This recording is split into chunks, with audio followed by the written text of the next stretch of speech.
First of all, you need to know them for your own life, because you got to know that there are differences in intelligence. It's really important. If you go into a job and you're not smart enough for that job, you're going to have one bloody miserable time. And you're going to make life wretched for the people around you because you won't be able to handle the position. And as you climb hierarchies of competence, the demand on fluid intelligence increases. And so, unless you want to fail, you don't put yourself in over your head. Well, what's over your head? Well, that's a tricky thing to figure out. I mean, you have to figure that out with intelligence, you have to figure it out with conscientiousness, you have to figure it out with creativity, you have to figure it out with stress tolerance, with agreeableness, because you want to go into a cooperative environment and not a competitive one if you're agreeable. And with neuroticism, you probably want to keep the stress level of your job relatively low, because those are all places that you can break down. And most people have at least one significant weakness in their intelligence personality makeup, and you got to be careful not to place yourself in a position where that's going to be a fatal flaw. But what you really want to do, as far as I can tell, if you want to maximize your chances for both success and let's say well-being, is you want to find a strata of occupation in which you would have an intelligence that would put you in the upper quartile. That's perfect. Then you're a big fish in a small pond. And you don't want to be the stupidest guy in the room. It's a bloody rough place to be. So, and you probably don't want to be the smartest guy in the room either, because what that probably means is you should be in a different room, right? You should look at a place where if you're right at the top, you've mastered it. It's time to go somewhere where you're a little lower so that you've got something to climb up for.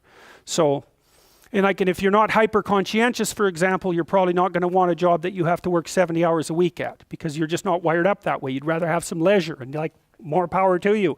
If that's how you're wired up, there's nothing wrong with having some leisure. But if you're someone who can't stand sitting around doing nothing ever, then maybe you can go into a job that's going to require you to work 75 hours a week. And almost all jobs that are at the top of complex dominance hierarchies require very high intelligence and insane levels of conscientiousness, as well, generally speaking, as pretty damn high levels of stress tolerance, you know, because that can knock you out too, because there's going to be sharp fluctuations in your career, generally speaking, at the higher levels of a structure, and you have to make very complicated decisions, often with very short time horizons. So you have to decide if that's what you want. So, okay, so how smart do you have to be different things in life? Well, if you have an IQ of 116 to 130, which is 85th percentile and above, so it's one person in 8 up to one person in 130, I believe is 85, 90, 95, is it 95? I think it's 95. One person in 8 to one person in 20. Then you can be an attorney, a research analyst, an editor, an advertising manager, a chemist, an engineer, an executive manager, etc. Now, that's not the high end for IQ, by the way. You know, that it can go up, well, it can go up indefinitely, although there's fewer and fewer people as it goes up. So if you want to be the best at what you're doing, bar none, then having an IQ of above 145 is a necessity, and maybe you're pushing 160 in some situations, and maybe that's making you one person in 10,000 or even one person in 100,000. And then also, to really be good at it, you probably have to be reasonably stress tolerant and also somewhat conscientious. So you know, people, and you think, well, why is it that smart people are at the top of dominance hierarchies? And the answer to that in part is because they get there first, right? I mean, everything's a race, roughly speaking, and the faster you are, the more likely you are to be at the forefront of the pack. And intelligence in large part is speed. That's not all of it is. So if you're moving towards something difficult rapidly, the faster people are going to get there first. So IQ of 110 to 115, so that's 85th to 73rd to 85th percentile. Copywriter, accountant, manager, sales analyst, general manager, purchasing agent, registered nurse, sales account executive. If you look at universities, the smartest people they're above this. Who are the smartest people at university? What do you think?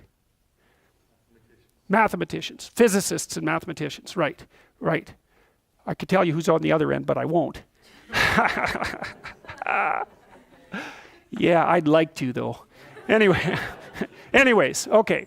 Going down now 103 to 108 is slightly above average, right? 60th to 70th percentile. Store manager, bookkeeper, credit clerk, lab tester, general sales, telephone sales, accounting clerk, computer operator, customer service rep, technician, clerk, typist. So you see at this level, people have some technical skill and some ability to deal with complex things. Okay, that's dead average. 100 is average. Dispatcher in a general office, police patrol officer, receptionist, cashier, general clerical, inside sales clerk, meter reader, printer, teller, data entry, electrical helper. 95th to 98. Machinist, food department manager, quality control checker, security guard, unskilled labor, maintenance, arc welder, die setter, mechanic. Good IQ range for relatively qualified tradespeople. 87 to 93. Messenger, factory production worker, assembler, food service worker, nurse's aide, warehouseman, custodian, janitor, material handler, packer.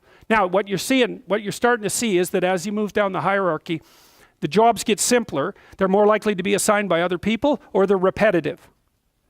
Because what IQ predicts to some degree is how rapidly you can learn something, but once you've learned it, it doesn't predict necessarily how well you do at it. And so the more repetitive jobs people with lower IQs are more suited to more repetitive jobs. Under 87, is there something? Well, no. Right. That's a big problem. And it's something our society has not addressed at all. Jobs for people with IQs of less than 85 are very, very rare. So what the hell are those people supposed to do? It's 15% of the population. What are they supposed to do? Well, we better figure it out, because one of the things that's happening too is that as the high IQ tech geeks get a hold of the world, the demand for cognitive power is increasing, not decreasing, right? You want to be a teller? Well, you know, those checkout machines, they're not so simple. You want to work at McDonald's? You think that's a simple job? You don't see robots working at McDonald's. And the reason for that is that what McDonald's workers do is too complex for robots to do. So this is a discussion that no one wants to have, but that's okay. It's still a problem, and it has to be dealt with. So the US government, I think I told you this at one point already, it's illegal to induct anyone into the US Army if they have an IQ of less than 83, right? It's about 10% of the population. Because the US Army, and they've been doing IQ testing since IQ testing began, because they want everybody they can possibly get into the Army, because in peacetime, they use it as a way of moving people up the socioeconomic ladder, and in wartime, well, obviously, you need as many soldiers as you can get your hands on. And so you're not going to be any pickier than you have to be. So when the US Army says it's illegal to induct anybody into the armed forces if they have an IQ of less than 83, then you know that they've done it for absolute necessity. Right? And when people have made a finding that contradicts what they want to hear, and they're doing it out of absolute necessity, you can be reasonably true that it's one of those facts that just won't bloody well go away.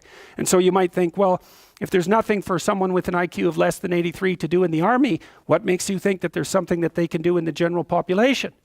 And then the issue is, you know, because the conservatives will say, well, they should just work harder. It's like, sorry, that ain't going to fly. And the liberals will say, well, there's no difference between people anyhow, and you can just train people to do everything. And that's wrong. So they're both wrong, and they're seriously wrong. And the fact that neither side of the political perspective will take a good, cold, hard look at this problem means that we're going to increasingly have a structural problem in our societies, because we're complexifying everything so rapidly that you can't find employment unless you're intelligent. You guys are really going to face this, you know. Lawyers are disappearing like mad.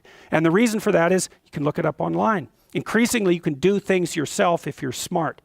And so, like, the working class people have been wiped out pretty nicely over the last 30 years by automation and various other things. It's the low end of the white collar class that's coming up next. So I'm not saying that lawyers are in the low end, but low end lawyers are in the low end of the white collar class. So there's still going to be plenty of positions for people who are creative and fast on their feet and super smart. In fact, those people are going to have all the money, and that's already happening to a great degree.